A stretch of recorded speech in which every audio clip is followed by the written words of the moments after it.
Hey there, everybody. How you doing? Good evening. It's just after 7:30 on a Friday evening, of which is going to be a very active weekend of weather.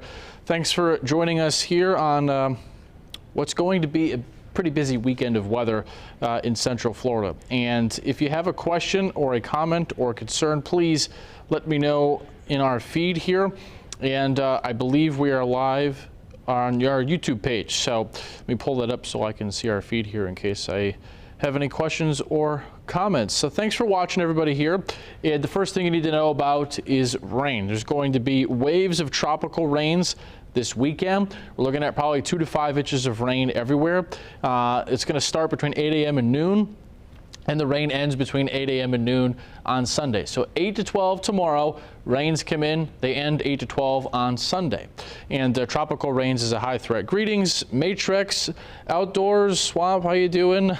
See some comments on here, but if you have any questions, comments, concerns, please put them in our feed. I would love to see your comments and questions. So tropical rains, a pretty high threat this weekend. Here's our exclusive Fox model for the rain amounts. This is, it's not crazy that it's raining this much. It's crazy that it's happening 10 days before Christmas and what is generally one of the driest times of the year in Central Florida. 2 to 5 inches of rain are likely everywhere. There could be some spots over 5 inches of rain, but pretty impressive stuff, and that's the rain through Sunday morning.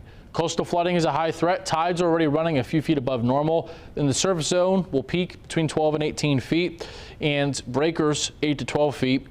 I just did, and you didn't read it. Let's see. Sawcast, the convergence of systems over Central Florida, tornadic activity. We'll go over the tornado potential here coming up in a minute, so I'll get to your question here in a couple of graphics. So coastal flood threat is elevated. These are the tides of which that have the biggest concerns. Saturday evening, high tides 10:36, 10:46, Daytona Beach, Melbourne, and Sunday morning high tides 11:04 and 11:15 in Brevard County. The ambient winds, a high threat for that. They'll peak Saturday night into Sunday morning. The gusts inland 35 to 50 miles an hour. The gusts along the coast will be 50 plus miles an hour, and that's again not from any actual thunderstorms themselves. Tornadoes, a medium risk. The risk will run from about midnight to 9 a.m. on Sunday. And I want you to note that the risk for this may still change depending on some new data we're about to get in. And it's very important that you keep your phones audible when you go to bed Saturday night into Sunday morning for that risk of tornadoes. All right, out there tonight, things are windy. There's the view from Daytona Beach. You see the big waves there and things cooking on along. Sustained winds 10 to 20 along the beaches right now, around 10 miles an hour inland. Gusts, as of the last few minutes, are 15 to 30 miles an hour along the beaches and the Space Coast, about 15 to 20 inland areas. The wind tonight's actually not from the storm. It's yet to form. There's an area of high pressure over the Delmarva that's flowing clockwise. There's low pressure off the coast of Cancun and Cozumel that's rotating counterclockwise. So you've got counterclockwise and clockwise, and that squeeze play between the two is causing a pretty robust east to west wind. So that's why it's windy tonight, not really from the actual storm yet, which has yet to take shape. Here's the cloud canopy and the radar tonight. Really unusual stuff for this time of the year. This is your tall tale sign of a strong El Nino, is this big plume of moisture in the Gulf, in the Caribbean, and that's going to lead to quite a rainstorm as we go through the weekend. Wave heights out there now already approaching 10 to 12 feet off the coast, already approaching actually 15 feet in the central Gulf, but the wind right now is northeast, blowing from the northeast to the southwest, and that will switch tomorrow. Speaking of tomorrow, here's the Orlando planner. 68 at 9, 69 at noon, 68 at 5. Rain chances ramp up through the day, and it rains basically most of the day after about 10 or 11 a.m. Sustained winds tomorrow out of the east, 15 to 30 miles an hour. In terms of that severe storm potential, everywhere from the Space Coast to Orlando and Tampa south is under a level 2 slight risk for severe storms. Everywhere from Orlando north is under a level 1 risk. Now, this is going to change because we're about to get some new data into the Weather Center, and all the meteorologists are in the area this evening as our computer models update, and that will give us a much better handle on where the scope of the tornado threat will be highest as we go through Saturday night and Sunday. So here's 7 a.m. Saturday, showers. 10 a.m., steadier rains begin to move in. By the noon hour on Sunday, we've got rain in most spots, and we get waves of showers and storms through the afternoon. But notice there's holes in there.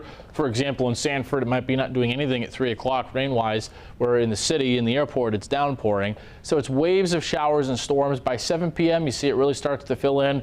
By 9 o'clock tomorrow, downpours and storms. Then the opportunity for severe weather and tornadoes will open probably around 11 p.m. midnight and last through the mid-morning on Sunday. Now, this is really tricky because how far north a warm front makes it will dictate the scope of the severe weather threats. That being said, I do think there will be at least some potential for tornadoes in the middle of the night into the wee hours of Sunday morning. For example, you see the arrows rotating here into Ocala and the Villages. That could be a tornadic supercell tracking to the northeast. Now, the reason why this is so tricky is because how far north the unstable air makes it is very well not being handled. It's not being handled very well in our computer modeling. So if the unstable air only makes it to about Winter Haven and Kissimmee, there really won't be any tornado risk north of there.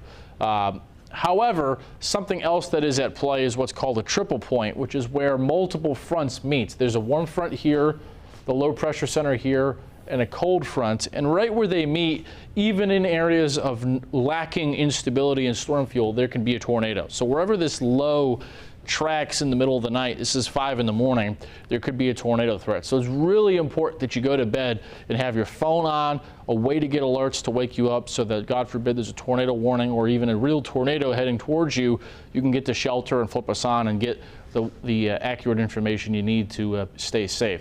By 8, 9 in the morning, most of this is pushing out. There could be some lingering showers through the morning tomorrow, or on Sunday, excuse me. By noon, there goes the cold front, and then winds switch to the northwest. Be breezy during the rest of Sunday with gusty northwest winds. All right, so here's the big sticking point in terms of the tornado potential, and that is the amount of storm fuel or CAPE. As we go through Saturday, notice it's not that much, but Sunday, here's 2 o'clock in the morning. That's the idea, is we get some of that storm fuel that comes in from the south, and once we get to about 5, 6 a.m. Sunday, I'll stop things here at 8. You see the extent of the warm, humid air for tornadoes comes to about Palm Coast to the Villages, and that's what we'll have to watch out for. North of here, there probably won't be any risk for tornadoes. Some of the guidance takes this warm plume of air and only brings it to about I-4, which would mean no threat for tornadoes north of it. So that's the uncertain part, is how far north does the humid, juicy air for tornadoes make it, which we don't know yet. We're going to have to figure that out later tonight and tomorrow. But wherever it does make it, there could be a risk for damaging winds and some tornadoes, and then there goes all that humid air by late in the day on Sunday out across the Atlantic. There still is a lot of discrepancy in the track of this storm, which is why the extent of the tornado threat is still to be determined. In the European model in pink, you see tracks the storm up here, which would give us certainly a higher threat for tornadoes. In red, our Fox model takes it over Tampa, and the GFS is even way further south, going into probably Fort Myers, then across Lake Okeechobee. So you can see still is a lot of discrepancy at this hour in terms of the track of the low. But regardless, again, it will produce a lot of rain, 2 to 5 inches of rain everywhere. In fact, this could become potentially one of the wettest 2-day stretches in recorded Orlando history. December 1st and 2nd, 1925, had 4.53 inches of rain. And the second was December 9th and 10th, 1969, had 3.79 inches of rain. You might remember this recent one here in 2018. We had a pretty good storm in an El Nino that had a 3.66 inches of rain. So certainly this potentially could be a historic weekend in terms of the amount of rain that falls for the time of year. Your Central Florida 7-day forecast, 72 Saturday and Sunday storm alert days. We'll watch for the rain during the day, and then that severe threat indoor tornadoes in the overnight into the wee hours of Sunday morning. Clearing and much colder Monday, Tuesday in the 60s. It's cold Monday, Tuesday of next week, and then temperatures come back into the upper 60s by the end of next week. So again, the big thing here is the rain and the wind and the coastal flooding are all locked in. That's going to happen. But the million-dollar question is, where does the scope of the tornado threat end up? And that's going to be tied to where the low tracks, which we just don't know yet. So make sure you check back with us later tonight or tomorrow. We'll have a better idea on where the tornado potential is going to be, but certainly you want to make sure you have a way to get alerts when you go to bed Saturday night into Sunday morning. 1997, you remember, I actually believe it was 1998, the Central Florida tornado outbreak. But that, yeah, certainly this is not going to be anything, I don't think, like 1998, certainly no. But Yeah, weather radios are always good, and always you want to make sure you have multiple apps on your phone to get the alerts so you can be notified from them. So that's the latest sit rep here. I hope you have a great rest of your evening, and hopefully the weather didn't ruin too much of your plans tomorrow, but I think it did for most. But make sure you check back with us. We'll have updates on that tornado potential on air and online through the night in this weekend.